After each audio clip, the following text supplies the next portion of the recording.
आंगनबाड़ी सेविकाओं के लिए सरकार का बड़ा फैसला।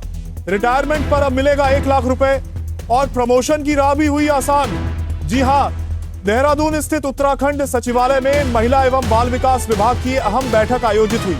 बैठक की अध्यक्षता कैबिनेट मंत्री रेखा आर्य ने की। बैठक के बाद मंत्री ने आंगनबाड़ी सेविकाओं के हित में कई बड़े फैसलों की जानकारी दी। मंत्री रेखा आर्य ने बताया कि अब तक आंगनबाड़ी सेविकाओं को रिटायरमेंट पर 35 से 40 हजार रुपए ही मिलते थे।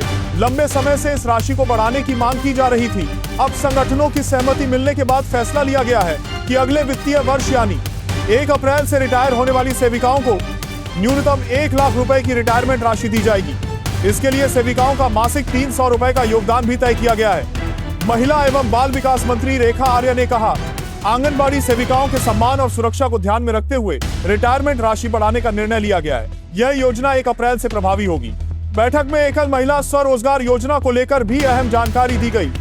मंत्री ने बताया कि योजना का लाभांश लंबित था, लेकिन अब विभागीय प्रक्रिया के बाद 6 जिलों में 504 आवेदनों को स्वीकृति दी जा चुकी है। इन सभी लाभार्थियों को जनवरी के पहले सप्ताह में धनराशि जारी कर दी जाएगी। वहीं नंदा गौरव योजना को लेकर रिकॉर्ड आवेदन सामने आए हैं। इस साल अब तक 45,000 से ज्यादा आवेदन प्राप्त हो चुके हैं। आवेदन की अंतिम तिथि 20 दिसंबर है, जबकि 15 जनवरी से सभी पात्र लाभार्थियों को राशि जारी करने के निर्देश दिए गए हैं। साथ ही बड़ी खबर यह भी कि आंगनबाड़ी सेविकाओं के प्रमोशन का रास्ता भी साफ हो गया है।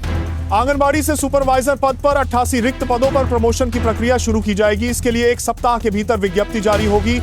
इसके अलावा उत्तराखंड के दूरस्थ और विषम भौगोलिक क्षेत्रों में रहने वाली वृद्ध महिलाओं को सामाजिक, भावनात्मक और आर्थिक सहयोग देने के लिए नई योजनाओं पर भी काम शुरू हो गया है।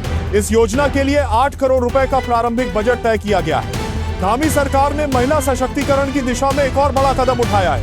आंगनबाड़ी सेविकाओं को अब मिलेगा सम्मान, सुरक्षा और भविष्य की गारंटी। देखिए, आज महिला सशक्तिकरण बाल विकास विभाग की समीक्षा बैठक की गई है, जिसमें खासकर हमारी जो नंदा गौरव योजना है उसके अभी तक कितने आवेदन आए हैं और कितने आवेदन जन्म लेने वाली बालिकाओं के रहे हैं और कितने आवेदन जो है वो 12वीं पास उत्तीर्ण छात्राओं के रहे हैं, उसकी समीक्षा की गई है। जिसमें लगभग जन्म लेने वाले जो आवेदन करता हैं लगभग 12,576 है और जो 2025-26 के हमारे 12वीं उत्तीर्ण करने वाली छात्राएँ हैं उनके आवेदन लगभग 32,839 हैं। तो लगभग 45,415 टोटल कुल आवेदन आए हैं। अभी चूंकि तिथि 20 तारीख तक की है आवेदन करने की, तो ये आवेदन की संख्या बढ़ भी सकती है। तो फिलहाल नंदा गौरव योजना के लिए अधिसंख्य मात्रा में जो है आवेदन पहुंचे, जो कि अपने आप में बहुत खुशी की बात है। और विभाग को आज इसी बैठक के क्रम में जो है शीघ्र अतिशीघ्र इन आवेदनों का समय जब पूर्ण हो जाएगा उसके उपरांत में इसकी स्क्रूटनी करना और जल्द से जल्द इनके भुगतान करने की प्रक्रिया को तेजी करना। संभवतः लक्ष्य हमने उनको दिया है कि कम से कम जो है हम उत्तरायणी के आसपास जो है हम भुगतान करने के लिए हम बालिकाओं को डीबीटी कर पाए, इस स्थिति में हमें पहुंचना है। तो ये नंदा गौरव योजना की स्थिति रही है, जो कि मैं समझती हूँ कि बहुत ही अब तक की सबसे बड़ी संख्या में जो है नंदा गौरव के आवेदन आज की तारीख में हमारे पास उपलब्ध है। इसके अलावा हमारी एकल महिला स्वरोजगार योजना को लेकर भी समीक्षा की गई है, जिसमें एकल महिला स्वरोजगार के अंतर्गत में हमारी सभी जनपदों से, खासकर हमारे 6 जनपदों से तो विशेषतः हमारे बहुत अच्छे प्रस्ताव यहाँ पर पहुँचे हैं। जो जनपदों से स्क्रूटनी होते हुए जो है वो निदेशालय पहुँचे हैं, जिस पर अभी स्क्रूटनी की प्रक्रिया गतिमान है। लगभग 504 प्रस्ताव जो है वो स्वीकृत हुए हैं और 504 प्रस्ताव जो है विभिन्न जनपदों के हैं। मैं मान रही हूँ कि इस एकल महिला स्वरोजगार योजना को भी प्रारंभ करने के एक सांकेतिक प्रोग्राम के माध्यम से हम लोग इसको जल्द प्रारंभ करेंगे। हमारी महिलाएं जो है, चाहे वो स्वरोजगार के दृष्टिकोण से, चाहे उन्होंने ब्यूटी सेंटर खोलने का निर्णय लिया हो, चाहे वो प्रशिक्षण करने का निर्णय लिया हो, इत्यादि कई सारे प्रस्ताव जो हैं उसमें हमारे 21 से लेकर हमारे 50 वर्ष तक की हमारी महिलाएं हैं, जिन्होंने अपने प्रस्ताव जो है विभिन्न स्वरोजगार पर प्रस्ताव जो है भेजे हैं। एक और निर्णय आज विभागीय बैठक में हुआ है, जो कि विभाग के हमारी आंगनबाड़ी कार्यकर्ताओं के साथ में पूर्व में उनकी मांगों के अनुरूप विभाग के अधिकारियों को उनके साथ बैठना और उनकी बात को समझना और उसकी समीक्षा करना, इसके निर्देश दिए थे।